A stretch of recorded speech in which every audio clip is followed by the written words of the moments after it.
1-minute breaking news.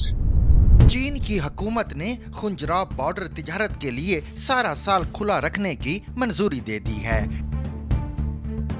اس راستے سے تجارت کا اب باقاعدہ آغاز بھی ہو چکا ہے۔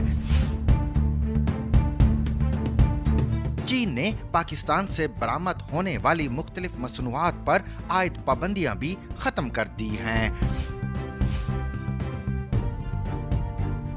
گزشتہ 4 برسوں سے پاک چین سرحد تجارت بند تھی، جس کی وجہ سے تاجر معاشی مشکلات کا شکار تھے اور معیشت پر بھی منفی اثرات مرتب ہو رہے تھے۔